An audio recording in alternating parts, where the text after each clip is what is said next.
In today's video, I'm going to teach you how to sync Dropbox files manually. If you've ever saved something to your Dropbox folder and it just sits there without uploading, don't worry. There are two reliable ways to nudge Dropbox into action. First, I'll show you a quick desktop trick to force a rescan. Then I'll walk you through a fully manual method using your web browser for both uploading and downloading. Let's start with the fastest fix, the pause and resume trick. Look for the Dropbox icon in your system tray at the bottom right of your taskbar. If you don't see it right away, you may need to click the small arrow to show hidden icons. Click the Dropbox icon to open the pop-up window. At the bottom of that window, you'll see a status line that usually says syncing or up to date.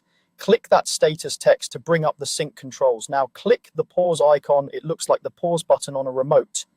Wait a few seconds to let Dropbox settle, then click the same button again to resume syncing. This forces the app to recheck your folders and pick up any changes it might have missed. Give it a moment to scan. You should see syncing indicators appear on files that are updating. If your upload starts moving, you're all set. If nothing changes, make sure your computer is online and that the file is inside your main Dropbox folder, not somewhere else on your drive. Next is the 100% manual method using your web browser. Open your browser and go to dropbox.com. Then log into your account. To manually upload, click the upload button near the top of the page and choose whether you want to upload individual files or an entire folder. Select the items from your computer and they'll upload directly to the cloud.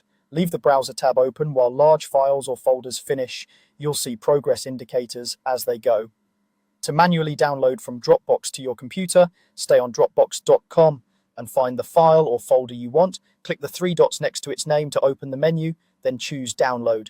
Your browser will save it to your default downloads folder unless you've set a different location. If you downloaded a folder, it may come down as a zip file. Just extract it and move the contents wherever you need them.